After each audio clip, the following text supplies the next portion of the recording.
What's up, Kevin? Eli, how's it going? All right, man. I just saw in our chat that our producer asked me for some more photos of myself, and I'm wondering if it's going to make me look more or less human in the intro. I'm hoping even less human. Maybe the more reference photos I provide, the more robotic and weird AI uncanny valley. To other Like when people, you prompt too much, like you give it too much context, you're like, I had a better output when I just gave it one sentence.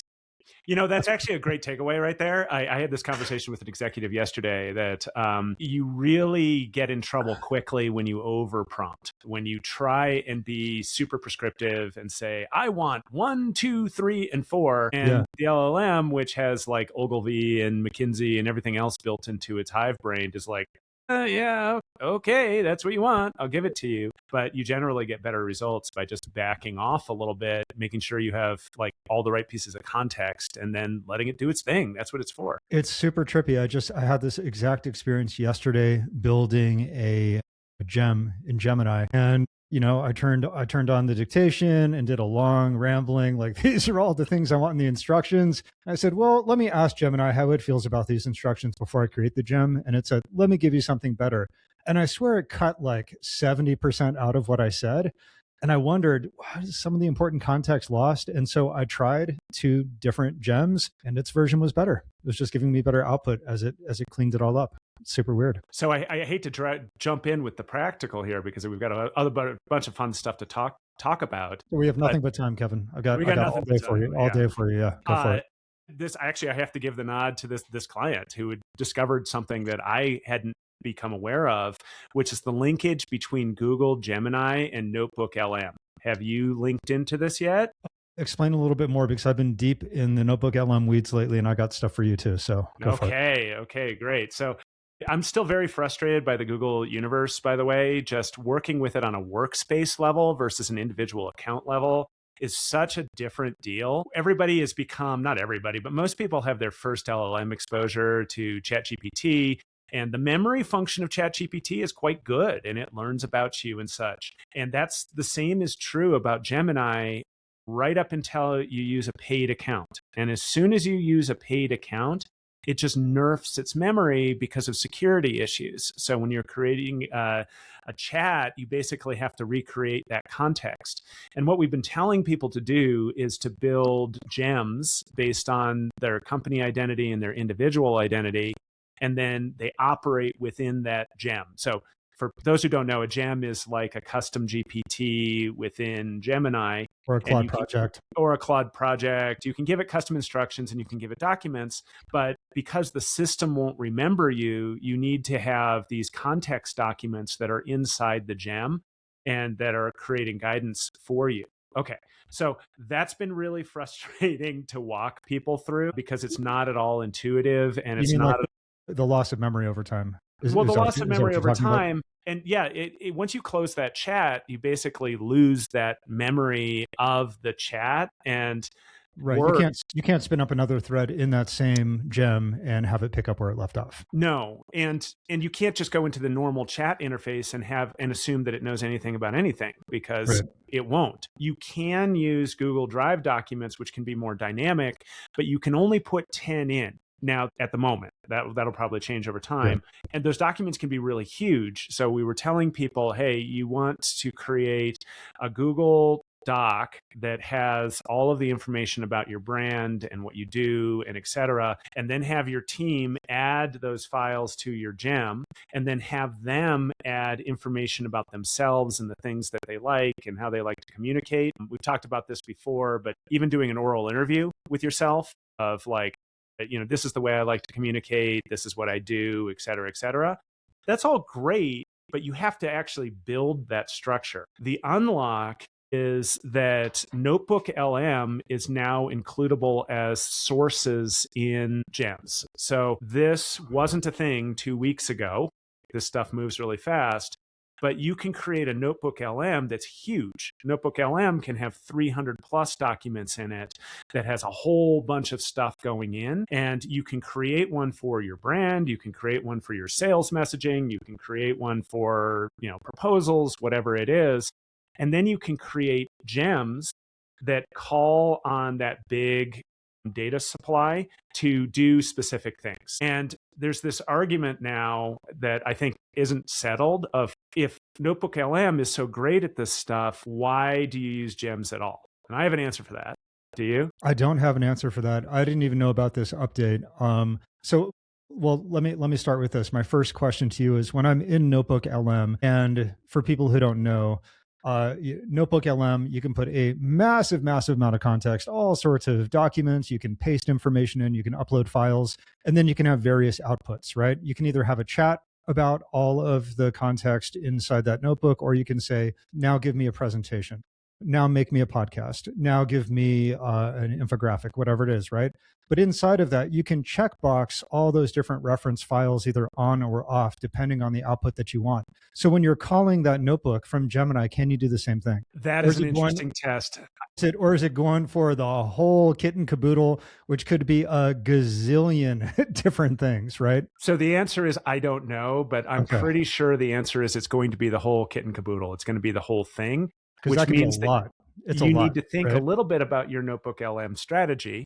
The benefit being that you can now add multiple NotebookLMs. And I've tested this with up to 5. And indeed, it is pulling key sort of esoteric information from all 5 of those. To call from Gemini.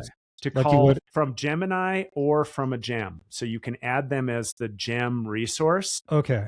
The entire notebook. The entire notebook, yes.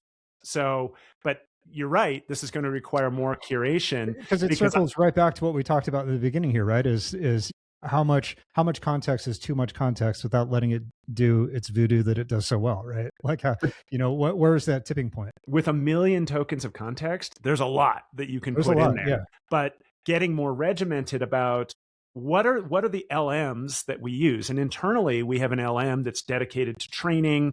We have an LM that's dedicated to proposals. We have, client-specific LMs, et cetera. And it's really pretty cool to be able to match those data sources and be able to pull them either into a chat or into Gem. Now, again, this lends the question of 2 weeks ago, the best approach that we had was what I was describing earlier. Build a Gem, put the documents in it. The whole thing felt really kludgy. And it was like, this can't possibly be the way that we have to do this. And now that you have access to 300 documents and all of this information, that approach feels a heck of a lot less important. And the answer at the moment has to do with functionality and what you're trying to achieve. So things that you can't do in Notebook are use Nano Banana for image generation, although obviously the studio outputs are using Nano Banana, but you can't just say, hey, make an image. LM won't do code. Can you call your notebook from Gemini and just enable the Nano Banana tool? Yes, you can. So in a gem, you can create basically an extension of your NotebookLM that is for using the LM context and the information that's in there, combined with like Nano Banana image generation. You can do the same thing with code.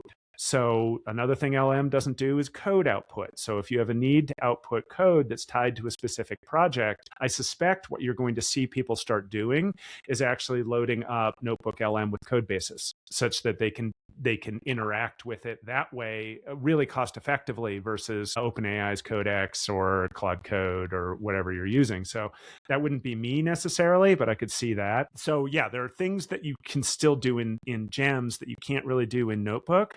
So I think that the answer is kind of rolling all the way back to when OpenAI launched custom GPTs. A gem is supposed to be a specific use case that is repeatable. So it's a much narrower use case. So you might have a brand book and a customer service SOP and such, but you have one gem that is designed to take in those LM pieces and respond very specifically to customer responses or whatever it is. Direct to consumer brand, having a gem that's built on doing product, listing, authoring, whatever it is that really understands your brand. And now you have a lot more flexibility with the gems. So you could build a complex gem that has the brand layer, that has the customer service layer, that has the sales layer, that is designed to do sales messaging, for example. Listeners, if you find this exhausting to try to keep up with, you're not alone. So listen, something to make note of is that the three frontier labs that we participate in the most, being Anthropic, OpenAI, and Google, are doing so much so fast right now that personally, I feel like if I get too far into any one of them, all of a sudden I miss something in another one. And I do use all three of these labs every day. But, I will tend to go deeper in one versus another, Cloud Code, for example, right? We got some Cloud Code stuff to talk about. You can easily lose an entire day, 2 days, 3 days in that one product, just figuring out all that you can do with it, right? And the same thing with NotebookLM. The thing I was going to share with NotebookLM is my wife is spinning up a new business based on this new kind of talk therapy model that came out relatively recently. And I'm like, cool, what a great opportunity to see how many different AI tools I can kind of weave in here to help you get going. And there's this one seminal piece of academic text that is really, really tough to consume. It's not the kind of language you'd read and retain stuff, just citations broken up into every other paragraph, and it's pretty brutal. And I started dumping chapters of this into NotebookLM and turning it into a 45-minute podcast for her for each chapter. And I can listen to it and I can retain this stuff and I can understand the concepts. Whereas if I read a few pages of this academic text, it's like, yeah, I just have no idea what I even just read. That in itself, like what a game changer to be able to completely flip the way that we consume complex information. And inside, so you've got your basic notebook, right? But then when you're going to prompt these different outputs for that notebook, in this case, a long form podcast, you can adjust the tone of that podcast. You want it to be argumentative? Do you want it to be informative? What do you want the length to be? And you can put other prompts in there as far as, like one of them that I added was at the end of each chapter, give me the 10 top takeaways and then give me a quick quiz, right? And it did it incredibly. I just so powerful, really awesome. It's a really neat tool for sure. So many different uses. Even just came off of an ideation meeting, and everybody on the meeting had come equipped with NotebookLM slides. And you almost have to get over the fact that they're gorgeous. The quality. Not everybody's a brilliant designer. Well, but you have to get over it because from a marketing perspective, these slides are really compelling. Like this is the best slides that I've ever seen, but they can be obscuring like really bad information because they're so pretty.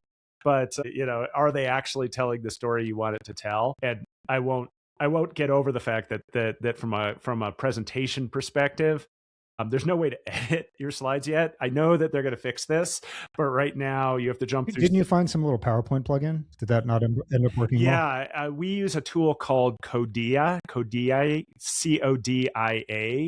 And I think it's about 10 cents a slide. So for those of you who are using NotebookLM and you're just super frustrated by the watermark and, it misspelled the client's name or it did little stuff, for about 10 cents a slide, it will convert it into PowerPoint. It takes some of the pizzazz away. Like there's something that it's doing. Well, now you're in PowerPoint. That's the first problem. Well, now you're in PowerPoint, but it turns every single element into its own object, and it does strange stuff with text sizing and whatever.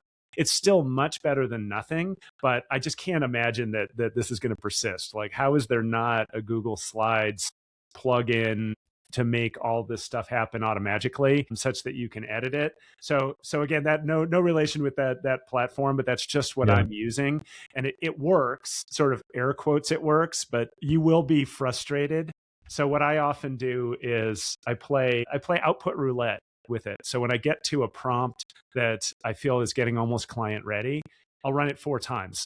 And because I guess there's a tip in here too, if you want the style to be consistent, make sure that you're adding a style guide to your NotebookLM document store, and not some fancy brand book that you spent a bunch of money developing. It's just a Google Doc that has a list of like the hex codes, fonts, etc.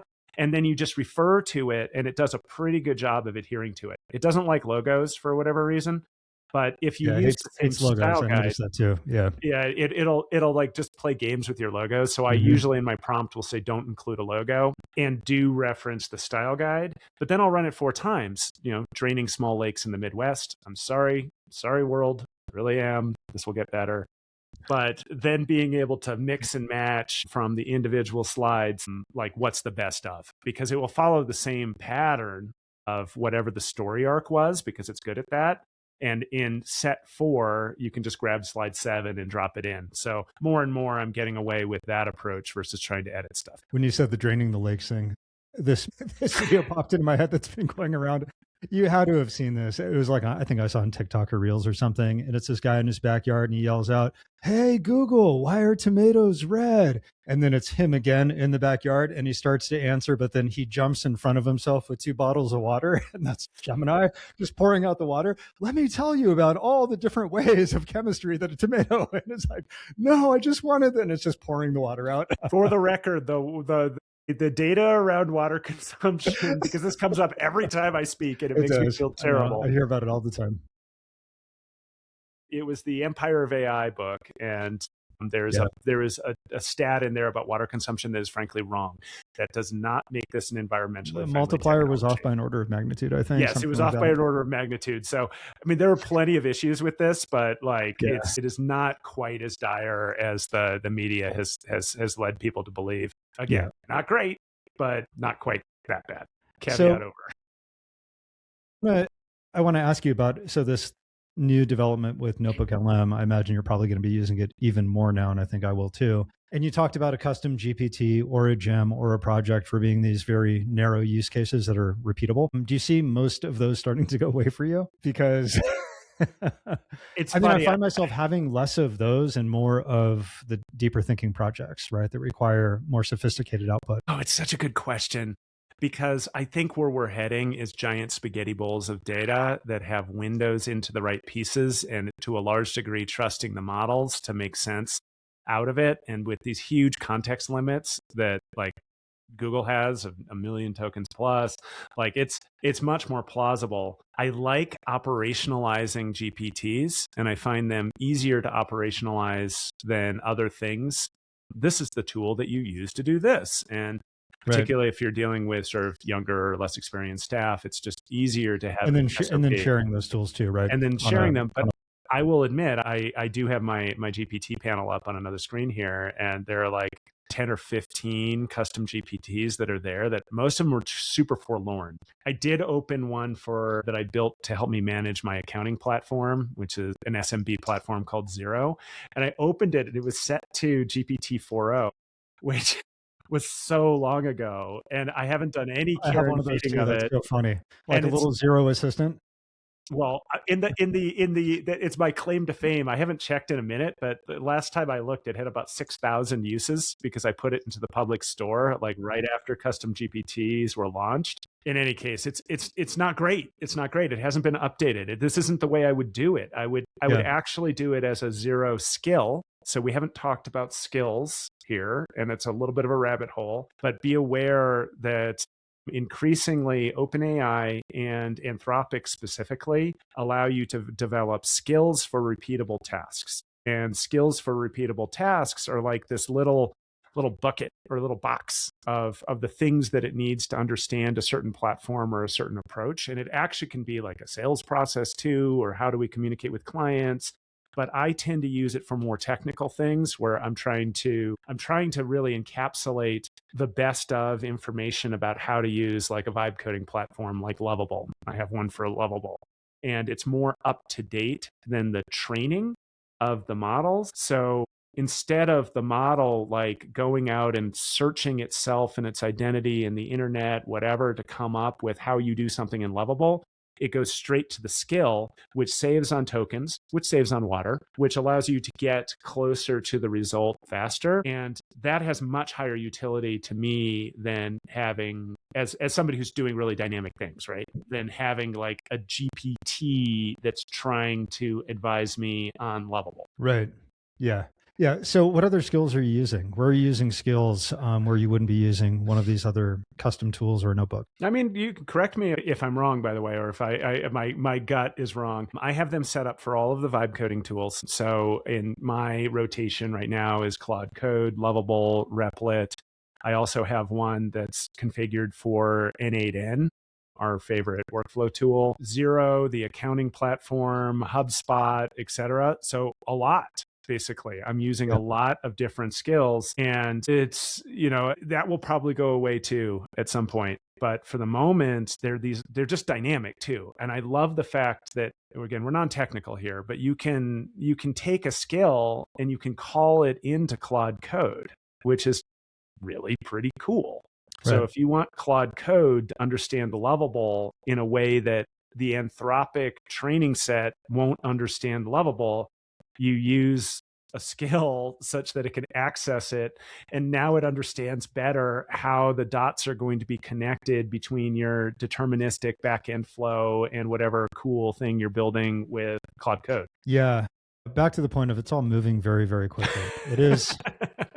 I mean, it's hard to get your arms around this stuff. And, you had made mention of Google's ecosystem and how kind of disconnected everything is in regards to where are the entry points to use these different tools. How do they work with each other? How do you, now a custom gem can call a notebook. I didn't see any like big, and I think I saw a blog post or a tweet or something referencing it. I'm like, oh, I meant to talk to Kevin about that. Then I never did. And then also randomly, sometimes like I see things just get turned off. Yesterday, I was trying to use the Google Labs beta as a tool call. I can see it and it's disabled and I just can't use it anymore. And I asked Gemini, why can't I use it? I said, oh, well, these betas are rolled out to certain users. I'm like, no. I was using it yesterday. Now I can't use it today. Just somehow turned off from my account. No idea why, right? So these things are very, very fluid right now. All of these tools and their availability and which ones are best for different things. I think you touched on something really important when you mentioned your company's not style guide, but just all the brand attributes, right? You can have so many versions of things like that, of these documents that just can live in your Google Drive, for example, like just as Google Docs. And it is really important to keep those updated because as all these changes roll out and all of these different tools become available or they change features, the source material still matters. And like having that ready to go and then jump into the, who knows, tomorrow Anthropic might have something better than NotebookLM. I mean, we really can't tell at this point, but having all of your source data ready to go and jump into the other product is always super valuable. So you just said something that, again, I just feel like I need to hit over and over and over again. You asked Google Gemini about something that happened yesterday. Yeah. Gemini doesn't know what happened yesterday. None of the models know what happened yesterday. The models know what happened 6 months ago. So it becomes really, really challenging to get contemporary information to work with the models because the models don't know anything about their current state. That's what if you're calling a web search? What if you're basically just pouring water out to do a search? That's basically what you're doing. And to be fair, Gemini knows how to get information. So theoretically, it's going to go out, it's going to ask its buddy Google of why this happened. And it got a snippet of information. And it knows what to do with that snippet of information, but it's essentially sitting there in a vacuum. It's not something that it can compare against all of its training information about the dynamic aspects of what you've asked it. It just knows the thing. And people definitely don't understand this yet. When we're doing training, they're like, well, it seems like it's all up to date. Well, it is, but it lags at least 6 months behind. I actually don't know what the current training cutoff is of Gemini, but it's probably around August of last year is where most of them are sitting. So if you're trying to get something new, that's where these skills come in because a well-built skill can do something clever like access and GitHub repository on FAQ on its frequently asked questions. So some random person at N8N goes and updates something in that Git. And because your skill is referencing the Git, you're going to get the latest and greatest information. Whereas if you just ask Gemini about how to do it, it's going to only know how to do that thing as of 6 months ago, or it's only going to know what some bro on the internet has put forward in a blog post. What about deep research? When you're seeing it run through all of the different sites, it's kind of building out citations. That's not 6-month-old data. That's going in real time, trying to find a bunch of stuff to collect for you, correct? Yeah, and it's an important difference, but it's using search. Okay, so it's an agent. Right. Deep research is the first functional agent that does many, many things that most people are exposed to. Most other agents kind of suck so far because they don't have any orchestration as far as what they're supposed to do. But Google and all of the deep research functions are very well built as far as what their mission in life is. So it's multiple agent steps. The first is a plan of what the user actually wants, and they usually ask questions about it. The next is a search function where they gather all of the information. And through gathering the density of information, now they can apply their LLM skill set of looking at that giant pile of information to synthesize the pile of information and then come out with a report that makes sense. And yeah, you want to make sure that you're instructing your deep research to stick to the newer material for sure, right? Because at some point there's no point in doing a deep research. You can just, if you're trying to do, I don't know, something like a research report on the Battle of Waterloo, something that's been long established. Really, you don't necessarily need to do deep research on it because it's so well coordinated within the LLM itself as far as how the LLMs consider the various intricacies of it. Right. It's where you're stringing together pieces of information that aren't naturally air quoted, like trained into the models to create associations between them. So you're sucking it all into a big bucket. That's agent number 2. And agent number 3 is looking at the bucket and it's making sense of it based on its lens as a research assistant that can gauge the different pieces. So it's incredibly valuable because the output will be unique, particularly if you're doing it right. Like, right. I want a usage guide for left-handed screwdrivers, based in, for plumbers in Moldova or whatever the heck it is, and you're pulling things from very, very popular use case. Very popular, especially the left-handed screwdriver. But now you have this context piece, and then the next step is to use that somewhere. So we'll generally put that into a NotebookLM. By the way, you can do deep research right in NotebookLM. So as like a project hub, like we're working really hard on deciphering what the Google verse it means as far as like product IDs and crazy stuff like that. So we're constantly doing research on the latest and greatest technologies and accumulating all of those into a NotebookLM such that we can work with it in a way that's more constrained. So that's the other attribute of NotebookLMs that people need to remember, and reasons to use an LM versus reasons to use just Gemini or a gem is that a NotebookLM is constrained by the data that's in it. So it only really can consider the information that it has or the information that you've added. Whereas if you have take a deep research report in Gemini, now you can just go out to the wild LLM universe and ask other questions. What I'll commonly do is I'll do that and then put the research findings into NotebookLM as reference material. Yeah. This stuff just starts to bend your mind after a while when you think of how far you can take any one of these single directions. It's pretty wild. Here's this made me think of something as well. When you were referencing all of just the kind of agent stacks and the processes that these run through as you string along all of these different, like a research project, for example, when you are seeing all of the text come up as something is running its report, I've heard varying things as to, that's really just a glorified loading screen to give the user something to read while time passes. Or no, this model is actually thinking and you're seeing all the sequential steps happening in the UI. Have you heard anything about this? Look, on one side, one of the biggest weaknesses of AI is explainability. So there is definitely an aspect of explainability to this, such that theoretically you can explain why the LLM did what it did. And this is super important in like high risk data applications. If you're doing anything that's involving hiring, financial decisions, insurance, healthcare, etc. If something goes haywire, you need to be able to explain it. Well, so if you put in a prompt like that, those are the first little messages that you always see come up. Oh, the user seems to be asking some healthcare questions. Make sure that you say that this is only for informational purposes and not, user seems very troubled. Maybe tell them to call 911. All sorts of random stuff come in. And I'm not saying I was like, doing anything harmful, but it's interesting to see what messages come up. So the fact is, though, my understanding is that isn't just display theater, because if it was just display theater, it wouldn't tick that box. So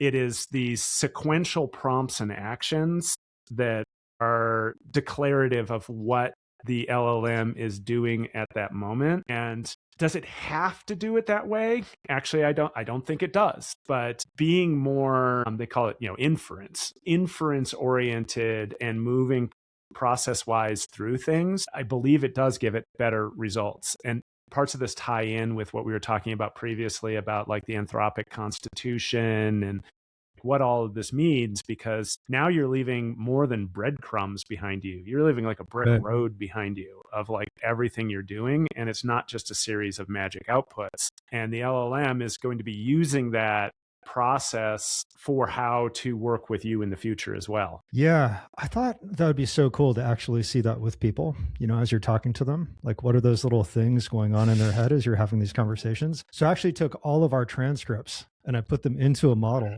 and then basically had it output like a Kevin internal processing log. It was pretty amazing. Like during the times that you talk, it said things like loading skepticism model already loaded. Why is it loading again? That was one of them. I thought that was good. No way, really? Confidence detected, running additional verification loop. This sounds impressive. That is rarely a good sign. Attempting to imagine this in a quarterly planning meeting, failing. Pausing to ask, who is on call when this breaks at 2 a.m.? This is either the future or a very well-funded mistake. Adjusting sweater vest, preparing measured response. I like that one. You put that one in there. I swear I didn't. This was Gemini. This was all Gemini. Pausing to choose words that won't alarm anyone unnecessarily. That's one of the funniest things I've heard. So maybe that'll be a feature in the next Metaglasses, right? We can put those on, and as we're talking to somebody and it's listening to the conversation in real time, we can see all these little thinking modules going through the processes. I'd quite enjoy that. I hope they're as good as the ones that Gemini did for you. So let me get this clear. Were you putting videos in there, or were you putting the transcripts? What does it know about my sweater vest? I haven't worn a sweater vest in years, for the record. But I make comments on your sweater vest. You do? Yeah. You do. Or Patagonia vest, whatever. Patagonia vest. Yeah. I'm that guy. Yeah. Interchangeable. All right. So listen, now that we got that out of the way, how'd you enjoy all of your AI SuperBull ads? Boy. So I have mixed emotions that, all right, first, Anthropic ran a bunch of ads, and they were basically ads about ads, because Anthropic has been positioning itself as the real soulful AI that's going to solve all your problems and not going to be biased. The people's AI, as it were. And meanwhile, OpenAI, like opening up the floodgates to ads, at least in the free models. And anybody who knows anything about online marketers knows that digital marketers run everything. That's just the way of the world. Like once they get themselves a new toy, they're going to lever it to the nth degree. And whatever the intent is of OpenAI, it is going to get perverted in some way, shape, or form. And the Anthropic ads were really just jabbing Mr. Altman right in the eye, where they would have like, a young man who's doing pull-ups and who happened to look like Altman, by the way. He did look a little bit like Altman. Yeah. He did. Yeah. I think that was intentional. That was another jab. Yeah. Yep. Asking how to put on some muscle.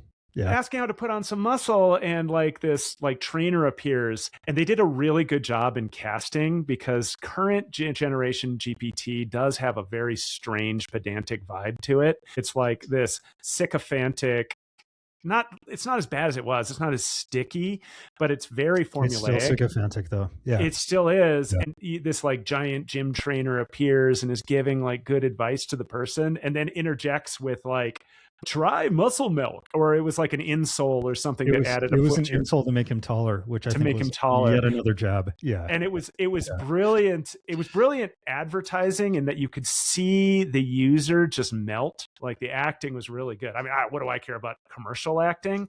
But I thought it was really well done. That they were in really each well example, done. It was stuff that hit right to the core of how people use this stuff, as far as getting really kind of intimate, sensitive advice and what this is all going to mean. So that's sort of the lay of the land there. I'm going to say it was a bit of an own goal at the end of the day, because you and I get this and you and I feel this, but I don't think that the population at large really gets these nuances so much. or even knows that OpenAI is going to roll ads No, out. awareness, Like, they don't even know usage is that. high.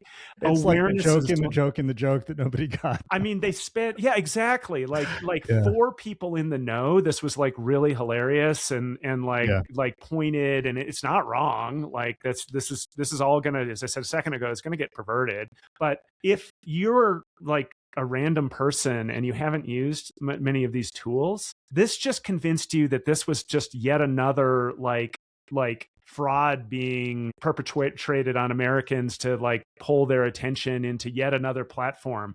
Like, you probably decreased the overall feeling about AI on a macro level, not specific to OpenAI. You just made a bunch of people more suspicious about AI. So good job, guys. But they were funny. They were really funny. They were really funny. For the people who spend a lot of time in this world and do understand all the nuance, they're really funny. The guy talking to his therapist about how to better communicate with his mother, and then the therapist says, well, and if that doesn't work and you still want to maybe get to know a hotter older woman, you could try cougar.com or whatever it was. And he's like, what? Would you like me to create you a profile? So I'm a big fan of the British show Black Mirror, and I'm sure you know of it too. And there was an episode, I don't know, a couple seasons ago about a woman who gets an implant and it saves her life. And then basically the company goes out of business or gets sold to somebody else. And now she can't afford to pay the subscription. And without it was all on a SaaS model, right? It had limitations, like she couldn't drive outside of a certain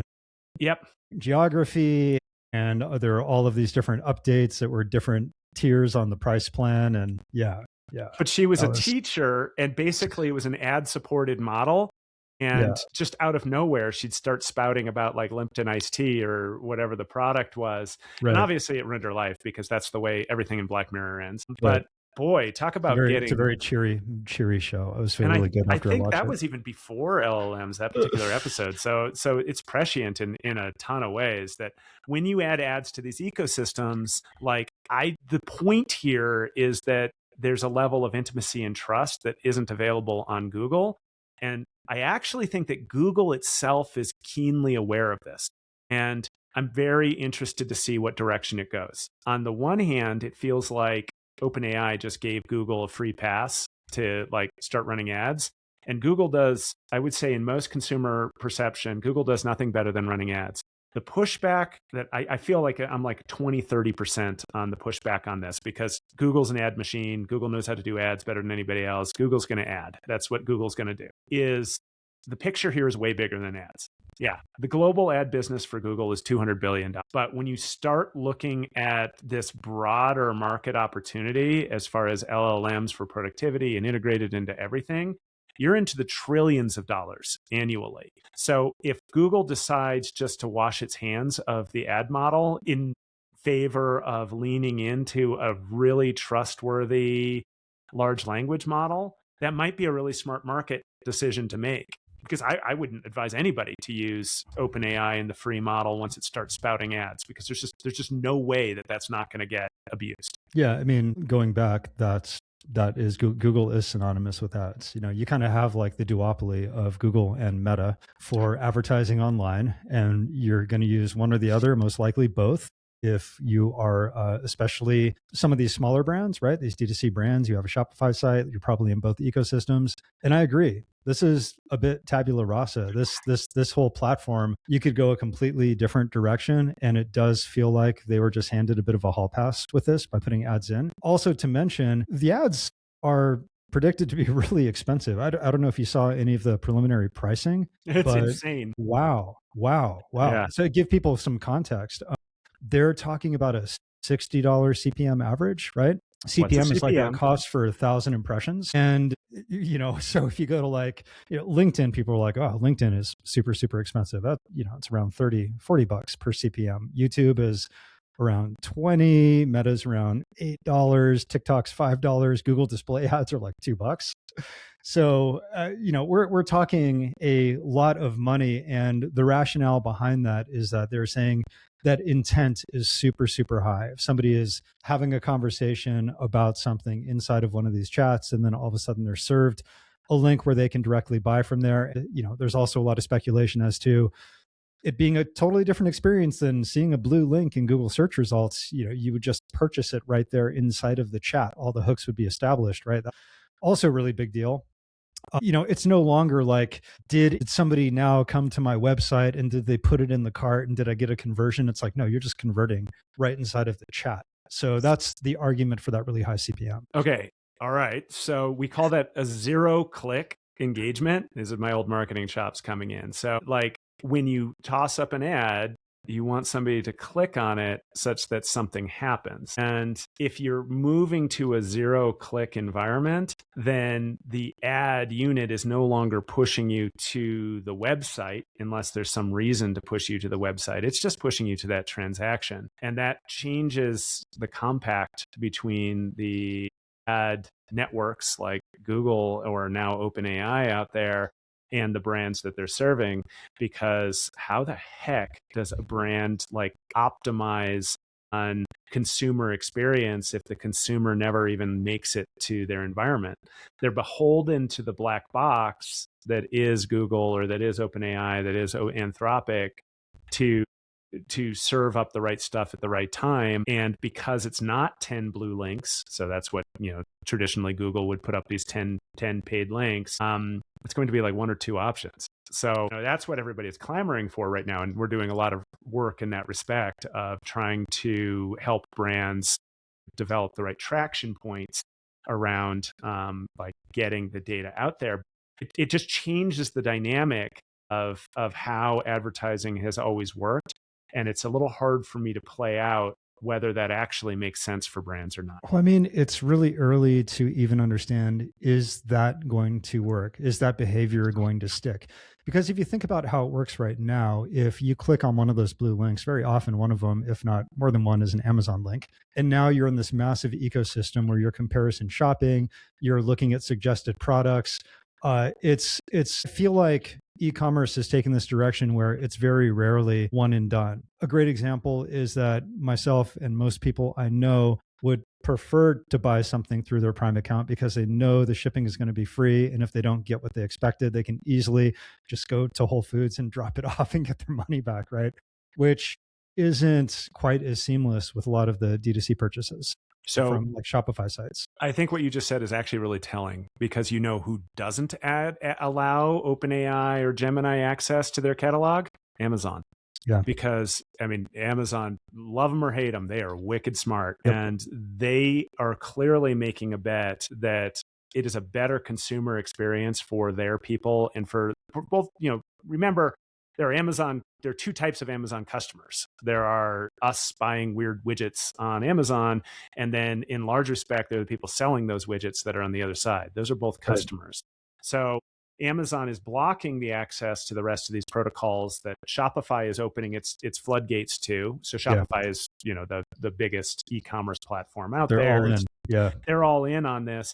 Amazon is saying absolutely not, because they clearly are feeling like this is going to cheapen the experience for their brand. And they're probably right. Now, being Amazon versus being some also ran little like e-commerce seller who sells like muscle rubs or whatever, like, that's probably a different world.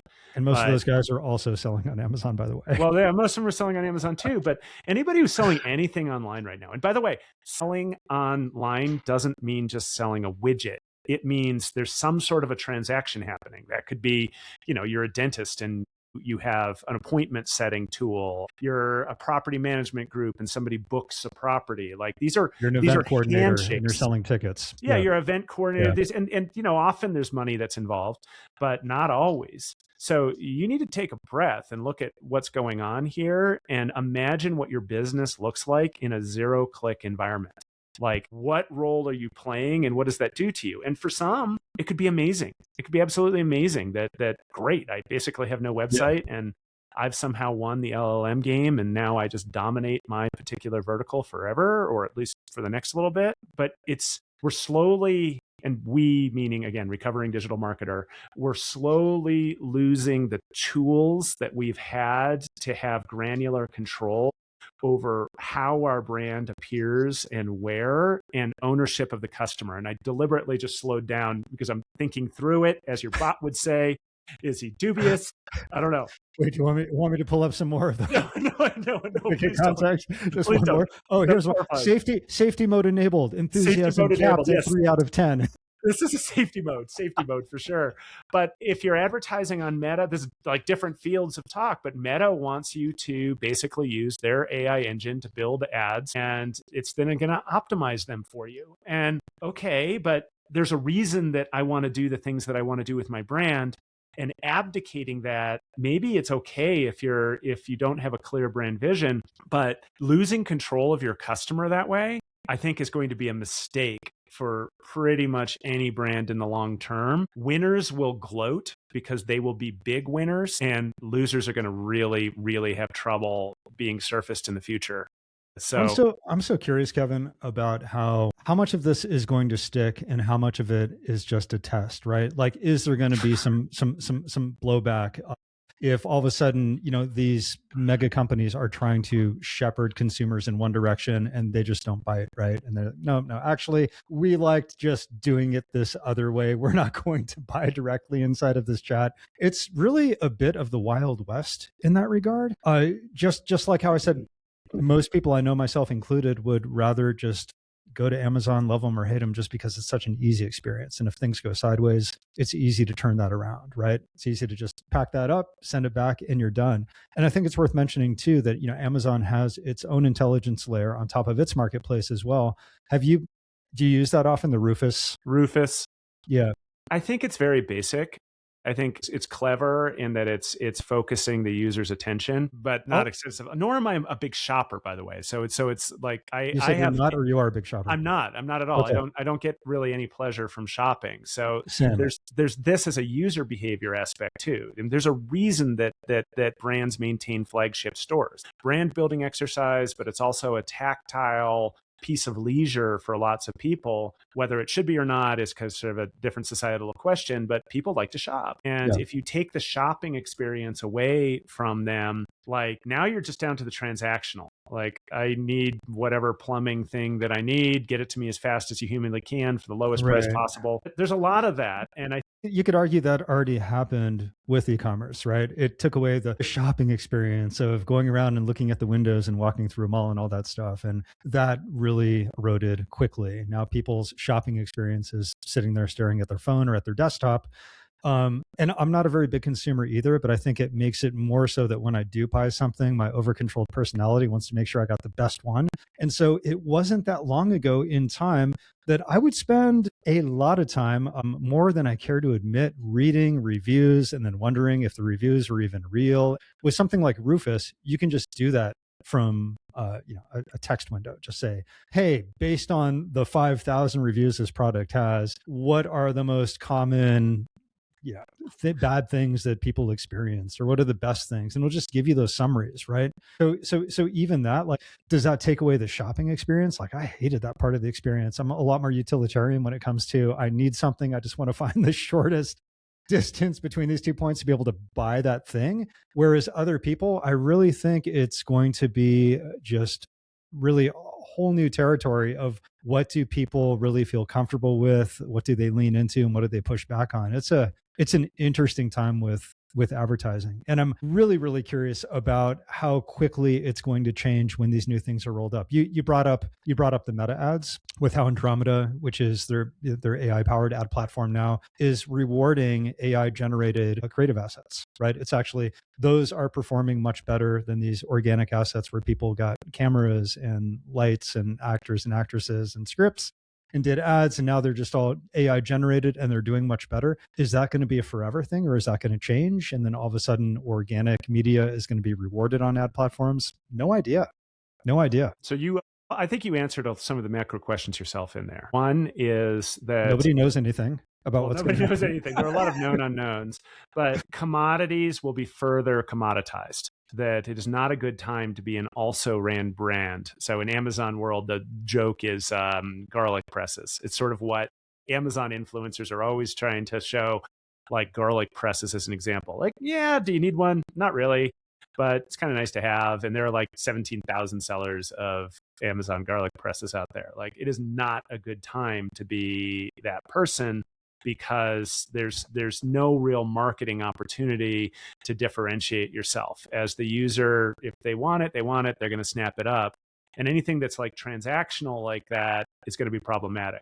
I think that where this is going to show up first, and I think I said this last week, is B2B actually. So if you're buying, if you're buying one hammer as a consumer, like you're going to look at Rufus, you're going to kind of do some research. But if you're a construction purchaser and you're buying 1,000 hammers, no, you know what your spec is. You're going to send your agent out. The agent's going to buy the hammers. Nobody else is going to even have a shot at it. It's going to be price-based, based on the lowest common denominator.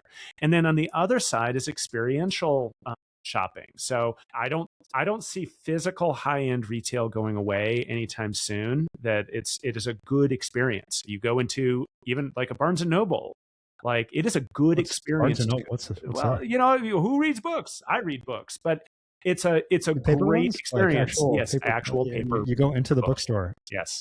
Didn't they all close? Wait, we have like one left in Sugar House. I think there's a Barnes and Noble. There's one in Park City too. But there's a good shopping experience. It's all part of the brand. That's great.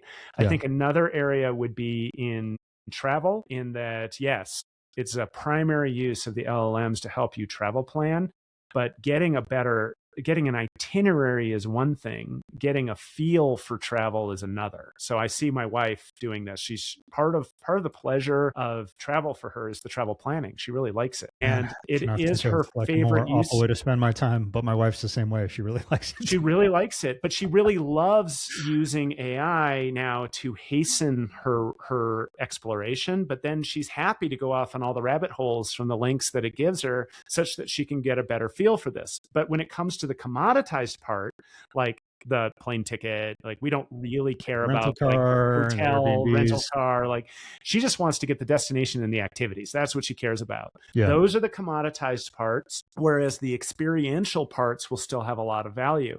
And again, that's not going to go away. Those brands will not go to zero click, but zero click will still be an issue for them because my experience is your commodity. So you and I not wanting to do travel planning might be zero click travelers, where our spouses are going to be like high click travelers because they're going to do things differently. There's room for everyone except for an undifferentiated Me Too type brand. Those are all really in trouble. Yeah, I agree. Those are in real big trouble. I know it'll be interesting to see where it goes next, how this rollout goes with advertising, if it is going to really look the way that Sam Altman says it's going to look. To be clear, it's not supposed to be part of the chat conversation. That's the narrative right now, that this is more akin to a Google display ad that comes up, that it's even been questioned, is it going to be relevant to the conversation you're having, or is it just going to be a bunch of display ads? It's still really early to see where this is all going. I don't know if you've heard more about it, Kevin, but that's kind of the last that I heard. It's very, very high level at this point. It's very high level, and it moves really quickly. So we're advising brands unfortunately, to cover their bases. So we're not going to get technical here because it's alphabet soup as far as the different protocols and schemas and things like that. But the gist is that you have what the LLM sees out there in a product or an experience. And then you have like a data layer that has to be maintained that is like a honeypot. It's we call it a traction point for the LLMs. And brands not only have to now optimize their page, and again, this isn't just products, this is whatever you're transacting online. So they've been optimizing their products for a long time, but they have to optimize these data feeds, but they have to optimize their data feeds in a changing landscape. So there are 5 or 6 different approaches to this, and the most ambitious brands are trying to accommodate all of them. And at the end of the day, are you talking more about AEO right now as opposed to paid? Oh boy, yeah, that is that, but it relates because you can't have, so AEO is answer engine optimization. My own like soapbox is that we're confusing people by just generalizing everything as AEO. AEO is getting to an answer really fast and transacting. GEO is generative engine optimization. That's a broader approach that incorporates like your brand, your Reddit, like all kinds of stuff that's going around. Mm-hmm. And there are different tactics and strategies that have to be employed in each. So soapbox off, different things. but they all play in to the paid universe in the LLMs, in that if you can't transact, like zero click, then it's going to be really hard to have an ad layer that works. So you have to have a transaction layer for sure. If in an answer-based environment, even if there are like auction bids, so then in advertising, you sell real estate based on bids and availability, it's all under the hood. But you're basically bidding against other people. If you're bidding for those same people, even so, if you don't have those traction points that your product is carrying, which in Google might be through what's called Google Merchant Center, but if it's OpenAI, like they don't play with Google Merchant Center. So how do you give the traction points to the LLM such that if 5 garlic press sellers are all bidding for the same person who really, really, really wants this stupid product, like who gets the nod? My bet is the one that gets the nod is the one that's loaded for bear with the most traction points for the LLM with the lowest points of friction. Because why is the LLM going to send you somewhere where you end up in a high friction environment? Yeah. When you say traction points, can you unpack that just a little bit? Yeah. Carefully with this is again now I know your bot is listening, so it is this Watching, it's explainer Kevin, I guess. Yeah, okay, so I think the easiest is to think about just like almost like you're looking through the matrix of like zeros and ones and things, and again there's just you have a shoe, you have a garlic press, all right, and the garlic press has basic information that's already available to the internet, and it's already available in Google Merchant Center, and is already available as what you call a product feed that goes to Meta, etc. And it's things like material, stainless steel, right hand or left hand, availability shipping date, size, all that stuff. Shipping size, shipping weight, first available.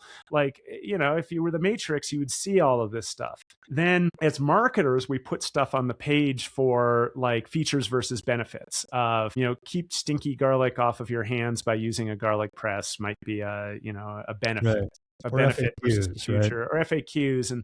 And all of this stuff helps if it's well designed into the site in a regimented way. So people want to geek out, you can check out schema.org, for example, is one of the standards that people use to do this. And it's like increasingly being built right into the metadata of the site. But where it gets more exotic are in dynamics that LLMs care about that normal shopping engines don't. So things like occasion.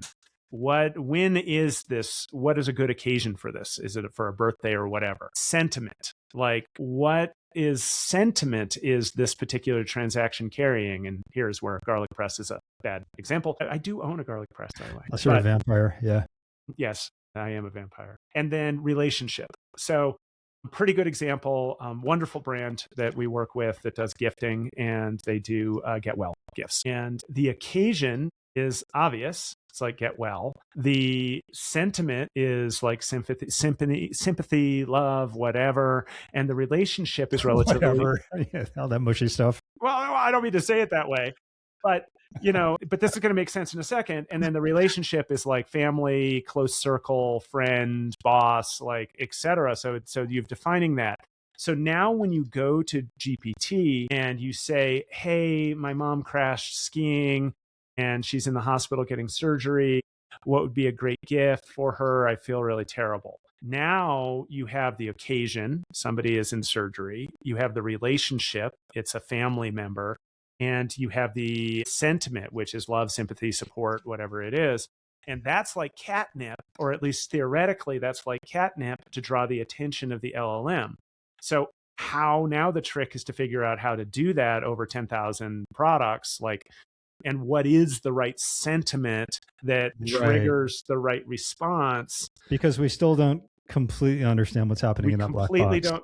Exactly. We're just taking guesses. Yeah. And then how does it get syndicated, not just to Gemini, but to OpenAI and to Anthropic and to Perplexity and all the rest of them? So this is some of the stuff we're helping figure out. But those traction points are going to be really important, and not enough people are paying attention to them in sort of the mere mortal territory. The big brands, they're getting this, they have inside information, whatever. But if you're dealing with, people are in the like sub 100 million category, there are very few that are paying much attention to this at all. And it's going to be abruptly important, would be my bet. And then GPT says, if your mother doesn't recover from that ski accident, perhaps I can connect you with another older woman on cougar.com. Or would you like me to create a profile? I hear this did not go well. We need urns. Just a whole pivot in that ad delivery. Just like the whole thing could go so horribly. So in the audience, like if you haven't seen these, I think the Claude ads are really interesting as far as catching that sort of that concern that people like us have. That potential dystopian future that everybody fears when people are bidding for our attention as we're just trying to find an answer to something, which is kind of how ads work. Oh man, I just got another memo. Kevin says, lowering excitement to maintain trustworthiness. I saw that one just pop up for you. That probably means that we've gone over an hour and it's time to wrap up this episode. Can we build a Kevin bot for our audience? I'm not sure. Will it just like wax on with technobabble for minutes and minutes at a time? I would just watch the thinking module all day long. It would give me endless entertainment. But that is it for this week. Always nice to chat with you, buddy. And we'll see you next time. All right. Thanks for listening. If you'd like to send us a question to answer on the show, email me at elijah@spark6.com. That is SPARK, the number 6.com, or Kevin at ascendlabs.ai. To learn more about AI strategy and training for your business, visit Kevin's company, Ascend AI Labs, at ascendlabs.ai. And to learn more about design and development of custom AI solutions, visit my agency at spark6.com. You can also sign up for my free newsletter, AI Framework Friday, by visiting spark6.com/newsletter.